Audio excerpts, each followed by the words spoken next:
My name is Joe DeMiero, and I am the Chief Client and Business Officer, as my pillow is falling on me here, at Havas. And we are going to have a conversation today based on this little theme, this little topic of the trends, the themes that are driving the work here at Cannes. And before any work is awarded officially, we're going to dive into some really cool topics and have a conversation about what ultimately is making the work we're going to see this week effective. How is it resonating? How is it working? How is it building brands? So we're really excited to have this conversation.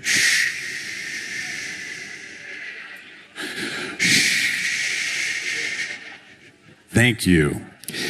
All right. And to have this conversation, I am so excited to have a fierce, dangerous group of panelists. Do they look fierce? I think they look fierce. We just introduced them, but I want to just take a second to reintroduce the global CMO of Bobcat, who leads one of those rare brands that defined an entire category and has had to just invent and reinvent and reinvent. Would you please help me welcome Miss Laura? Also with us from Kantar, who brings the evidence. She brings the receipts. She separates the work that simply gets noticed from the work that works. Would you please welcome Miss Vera? Give it up one more. That was a golf clap. That was a golf clap. All right. And last but certainly not least, formerly of TikTok, she brings the community, she brings the platform, she brings all the incredible content. Would you please welcome Miss Rema? I almost did that like Miss Rema. It was like I need to take you everywhere with me. You're like the best I'm going to be your hype man. Yeah, that's it. That's going to be it. All right, so we're going to organize our conversation in 3 parts. Part 1 is going to be around reinvention, which is an interesting theme. How do brands stay relevant? Once they've invented a category and those challenger brands come in and continue to disrupt, how do they continue to be inventive and innovative? Number 2 is going to be the creativity that ultimately works. How do we build effectiveness into creativity, and not at the expense of creativity, but because of creativity? And then third, we're going to talk about community and participation. The fact that brands need inclusivity, they need participation, they need co-creation. So that's going to be how we're going to start this thing. So we're going to dive into topic number 1, which is around reinvention versus timelessness. So let's start with this kind of tension that every brand faces at one point or another. The things that made you famous are often the very things that you have to protect, but if you protect them too tightly, the brand can stop moving. So the question is, how do great brands stay true to what made them matter, but still earn relevance in a culture that constantly changes? So with that, Laura, you want to kick us off with this one? I would love to. As the youngest child of a big Italian family, my grandma would go, "Mamma mia." Thank you. Out of respect for our panelists, thank you. All right, Laura, over to you. So I think when we talk about what made a brand special, what makes a brand who it is how they commit to and connect with customers. So for us, we started our business because customers had needs. Now, we all know, if you build based on wants, you might not build based on what they actually need to do their work. So I think that we go back to that need that defined who we were and how we deliver to customers. And then you keep looking ahead and you help customers to understand what they need and how your products can deliver that. And that is creativity in itself, and that is going back to the roots of what made you successful, but using that spirit to take you forward. So okay, that notion of customer centricity, let's get real, because how long have you been with the company? 23 years. So you've seen, as a brand that literally invented an entire category, you've seen the transformation as new competitors have come in. They've tried to eat your market share. How do you not just listen, but how do you respond and stay relevant when your consumer or your customer is changing too? How does that work? keeping the customer at the center of everything we do every single day. So whether it's product development, whether it's product validation, whether it's building our marketing, whether it's telling our story, keeping them involved in every step, not just one, but every single step of the way. So let's bring some effectiveness into this. We're going to blur topics just a little bit. But how do you coach brands on whether to preserve what made them effective in the first place versus double down, versus evolve and grow and challenge and change? Yeah, I think there's often a tension in our industry to want to evolve too quickly. And we do this annual study of brand value, like what is your enterprise value that brand brings to the table? And we find that brands that are consistent have a 111% growth advantage. Now, when you speak to kind of more on the creative side of things, often people think that's limiting, like, oh, well, we need to chase culture, right? We need to evolve. But I think there is a happy middle where you have to figure out what is it that I can kind of orient myself around, and what is it that I can just change a little bit so that it's still me. I often think about it as your wardrobe. Like, you are not going to change your wardrobe fresh every single year. You might add some new pieces and retain what you love, right? So that next time you see a friend, they can see from afar that it's you. Like, you can't lose your sense of style, and that's really important. Although it can with this heat, I feel like I need to change my wardrobe 3 or 4 times a day, or is it just me? Okay, what can we learn when we talk about customer centricity? What can we learn from a community perspective? What do we learn from a TikTok perspective in terms of how brands stay true to who they are, but continue to evolve and innovate? So my friend Damon Jones from P&G is in the audience. And P&G is a client I've worked with for many years, so I'm going to use P&G terms here, Damon.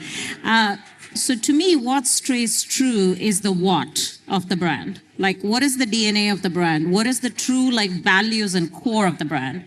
That doesn't need to be reinvented all the time. If it does, then it wasn't right to begin with, right? So that stays true over time. The who, which is your customers, your consumers, are evolving. There are new generations coming in. And with that, the how, which is how you show up, how you execute against those brand values, needs to evolve over time as well. And I think a great example of this is the Apple Shot on iPhone campaign. The mechanism didn't change hugely, but they brought in, to your point, the community into it. And they use community user-generated content as a part of their campaign, still staying true to who they are as a brand. So it was an evolution of the execution, but it didn't change who Apple and iPhone are as brands. Such an incredible point. That notion of know who you are, be true to who you are, your value. I love this point that your values stay consistent. How you express those values can continue to evolve and change and grow. Such great points. Okay. Let's move into the second topic. You guys with us? Is this conversation good? All right. We're going to move into the second topic around effectiveness. And I'm just sick and tired. I don't know about you guys, about hearing about this like brand versus performance thing. I'm hearing about like creativity versus effectiveness. I think we've got to evolve somehow this conversation around like work that works, the great creativity should ultimately deliver an outcome, right? So how do we do this? And I know Kantar is you're like on the forefront of this. Talk to us a little bit about the methodology between great creativity and market share and share price and. Yeah, so we see that creativity makes a tremendous amount of impact on brand. So highly quality creative delivers 4 times the return on marketing investment than if it's slow.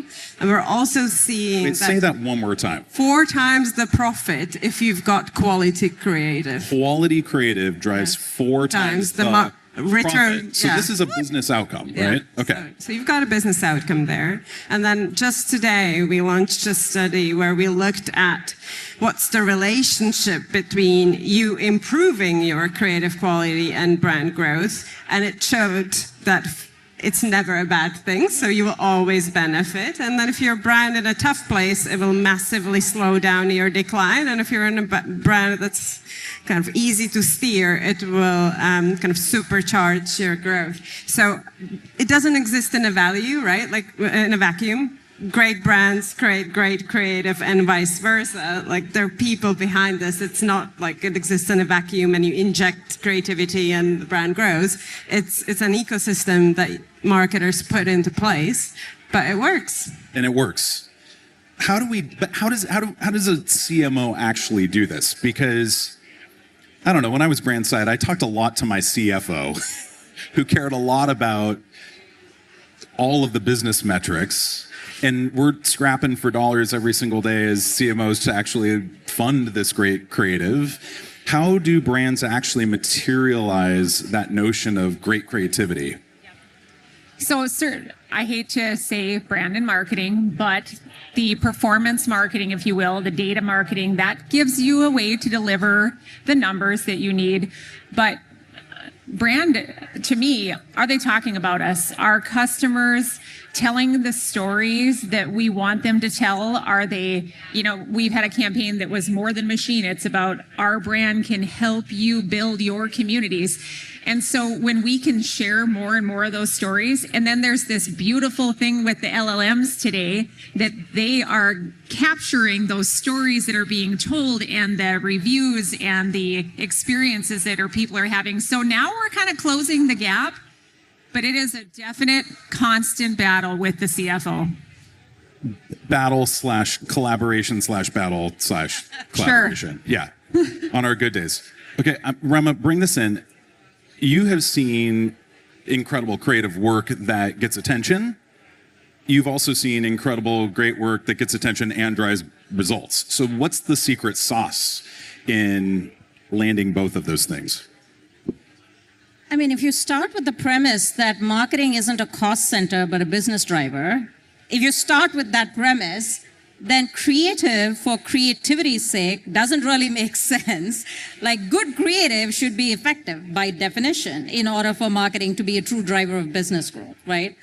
And to me, the secret sauce really is like understanding what business problems the creative is solving for upfront and being very clear in how to creatively bring it to life. And by the way, I would also say the flip, which is trying to address the business goals should not make the creative not as breakthrough, not as impactful either. So I think it is a fine balance. And, I know CMOs like yourself, and we have conversations about this all the time. It's really about like understanding the community, delivering real value to the community in a creative breakthrough way that helps solve for the business goals. Maybe an example here is, which won a lot of awards last year, Vaseline Verified. I mean, for those not familiar, they took thousands of hacks that consumers had around how they use Vaseline. The behavior was already there. The signal was already there, to your point, right? And they actually verified which hacks work scientifically and which did not, and made that into their campaign. Hugely effective, right? Now, that couldn't have come from a traditional creative brief. That came from listening to their communities and delivering meaningful value to them, inherently making it effective for the business as well. All right, what do we think about that second topic? Some good nuggets? All right. Let's move into our third topic, which is this notion of community and participation, that modern brands don't just get noticed, but they invite their customer, their consumer, in to co-create and create communities around identity and belonging and participation. And it seems like that's a big theme that we are seeing in the work at the Palais this year. So let's kick things off by just saying, we've talked about values, we've talked about that notion of customer centricity, we've talked about really understanding the effectiveness of what ultimately needs to be true for brands to drive business performance. So when we put all that together, what does authentic participation, and maybe Rama, we'll start with you, what does authentic participation actually look like when you're building a brand? So authentic participation does not mean jumping on the latest trend. When I was at TikTok, I used to get this question a lot. How do I go viral? I mean, it's like catching lightning in a bottle, right? Like, how do you go viral? You can't actually plan for that. Authentic participation is, one, understanding the communities that you serve at a meaningful level. And then being present always on, not just jumping on the latest trend, but being present always on, which then gives you a right to be a part of trends that are relevant to those communities and that are true to what the brand's DNA is. That's authentic participation. And that's also what ties to being culturally relevant, is that authentic participation with the community. It's fantastic. What about from Bobcat perspective? So I think be present, always on leads me to say always listen. And we certainly want to listen in our communities as we know them to be maybe the social communities. But I think I have a good or bad tendency to try to stop and talk to everybody I see operating our equipment because I want to know what their experience is. The good, the bad, and the ugly. Because we are not good marketers if we don't understand the good, the bad, and the ugly of our products. And it's not so that we can cover that up. It's so that we can understand that and be true customer connection back to the business and ensuring that we're delivering back. So to me, the communities are allowing all of those individuals across all the different demographics to talk and ensuring that we're bringing it back and cultivating that community with action. Okay, Vera, bring the receipts now.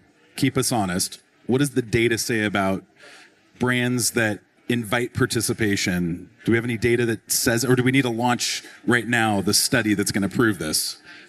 So we do see that brands that are seen as being in culture and vibrant in culture, those are also the brands that see higher levels of growth. I think in some of our studies, it goes as high as 6 times the growth. I mean, it's a correlation, but you look at that, and there's definitely something about showing up in people's lives and what they care about that coincides with you growing. I do think in terms of the authenticity bit, you have to think about kind of resist broadcast mode, right? Like resist just like, I'm going to be in front of this community and they will go and buy me. And you asked us to think about examples. And this is not an award-winning example, but there is a brand called Decathlon. Anyone a Decathlon fan in the audience? And a lot of their positioning is about making sports equipment accessible. Making sports accessible. And where I live, they started installing, like whenever you go to like a public playground or pitch, they've started installing like little wardrobes where you can rent like a basketball or football. And that's also making sports accessible, right? And that's what I think of as community, because if you want to go and play sports and you might just not have your equipment with you, you can go swipe your Decathlon card and you can rent a basketball. It's amazing. So I think it's also about thinking, like coming from the values, but not just thinking of communities as a commodity. Not thinking about your community as a commodity. There it is. That's a quotable moment right there from Vera. I love it. It's fantastic. All right, I'm going to remind you one more time. Just out of respect for our panelists, if you could keep your conversation a little on the lower side. Thank you so much. All right, we asked, okay, we've kind of laid the foundation in terms of these 3 principles. Let's talk about some of the work that's actually bringing those 3 principles of reinvention, of effectiveness, of community and participation to life. So I'm going to kick one off. I just had one of the most incredible moments in my career, getting a chance to work on the Sam's Club brand. And any Sam's Club members in the house? A couple. All right. Thank you, Bree. We appreciate your membership. Okay. One of the things that's interesting about Sam's Club is it's a membership brand, right? And when you're building a brand around membership, which I think plays a big part in the sense of community and participation, there's this opportunity to invite your customer in to co-creation. And so if you haven't seen the campaign for Sam's Club recently, it's all around this notion of it's not a store, it's a club. And what's interesting about that, and this authenticity theme keeps coming up, is that if it was just a campaign, that would be one thing.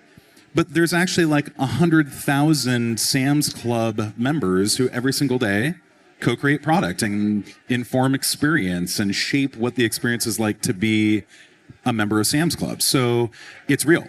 And I think that learning for me kind of building off of some of the themes that we've been talking about here is one where I think there's a real opportunity for retailers and for all brands to invite that level of co-creation and participation. Plus, it doesn't hurt that you have Jason Sudeikis as the spokesperson for the campaign having some fun this summer too. So that's my example. Who else has got a good example in terms of work that works that is inspiring you right now? I can go. One of the things that we haven't talked about that I think inherently goes with how you drive value for your community is the role of the creator. Because creators, to me, are the most misread signal in marketing right now. Why? Because most often creators are used as a content channel or a distribution channel. But the true value of creators come when they are actually co-creating with you, not just your campaigns, but beyond that as well. Why? Because they know their communities intimately and they engage with them at a deep and meaningful level. So an example, and this actually isn't a campaign, it's a product example. Pepsi recently collaborated with Dude Perfect and iShowSpeed to actually create flavors for their Lay's chips brands. So the creators were part of like determining those flavors and actually part of the product development process. Like that's, to me, real creativity. Absolutely. Where like the creator and the knowledge of the community is being built into the product, not just the campaign. I love that. You said something though, I want to go a little bit deeper on why do you think the whole creator part of our ecosystem, why is that the most misunderstood part of our industry right now? Why do you say that? Because if you're limiting them to content creation, and I do think that brands do a great job in terms of not saying, okay, here's a brief, execute exactly against it. I think now creators are being leveraged in terms of their creative firepower. But I think there's a lot more value that creators can bring to the table if they're actually part of the co-creation of product development, understanding the community, understanding how the creative should evolve to be that culturally relevant, to be effective, to serve the communities in the right way. So cool. So cool. Laura, what about you? So we're fortunate that we've had people who wanted to tell the story of how our equipment has changed their life for years and years. Now, I'm going to talk about something really cool that one of our competitors did. Is not going to say who it was, and nobody here probably knows, but they created a chief tractor officer as one of their influencers. So they lifted up someone and had him come into the business, bring feedback from the influencers into the business, and then also go out and rally the influencers. And it was just that perfect lifting of co-creation in a way that got all of the other influencers on board, and it rallied so much of their internal staff too, because they could see their work being communicated in a way that traditional marketing isn't going to do. So it was beautiful. I'm so disappointed I didn't get to apply for Chief Tractor Officer. That would be rad. We're still going to do something like We got to do it. We'll do it. We'll do right. Okay. And Vera, you already mentioned one brand. What was the name of the brand again? The sports brand that you mentioned? Decathlon. And do you have another example? Not to put you on the spot, but if you have another one. Yeah, so I've seen Christian Villahuchet from Havas in the audience, and there's a piece of work that we've done with him in FE Europe, and we looked at how do brands use creators, and in FE winning cases, 13% of winners use them as the core touch point. So actually that co-creation is at the heart of the overall strategy. And that's double than the year before, and the year before that was 0%. So we're seeing this raging embracing of co-creation. But at the same time, I do think we have to look back at what we do as marketers, because we're all, I think, at a danger of using the wrong signals to make decisions about creators. We're launching a piece of work on Wednesday, but I will drop some stuff today. You just can't tell anybody. If you put platform engagement data for 15,000 pieces of creator content side by side with brand building potential of that same of content, those signals only agree a third of the time. So if you're only making choices using platform engagement, you'll be right about a third of the time, but you could also be backing something that's not doing good for your brand. You can have a creator that's amazing, that's engaging, but actually you're not in that co-creative mode with them, or they're not putting out what you need to get across. And so I think it's really important that as marketing evolves, as community evolves, that we evolve with it, and that we kind of hold ourselves to a higher standard on how we make the calls around it. So good. So good. All right, let's just do a round robin real quick here. We've got 2 minutes left. When you think, we'll just do Rema this way. When you think of these three themes, reinvention, effectiveness, and participation community, what do you think we're going to see in the year ahead that's different than maybe what we're seeing right now? Look into your crystal ball and imagine in the year ahead, what are the big trends, themes, changes that we should be paying attention to? This might be the only panel where the words AI haven't been said even once. So I'm going to say it, but in this context. Listen, there's no doubt that AI is having an impact in terms of the plumbing of marketing, right? Like how things get done, being more efficient. But to me, AI is raising the floor. Creativity is what still raises the ceiling.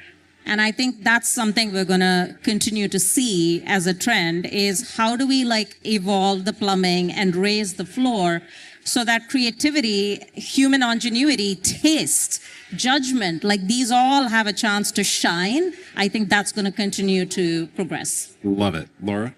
She took my words. I think I was going to break the ice with AI as well, and that is not human.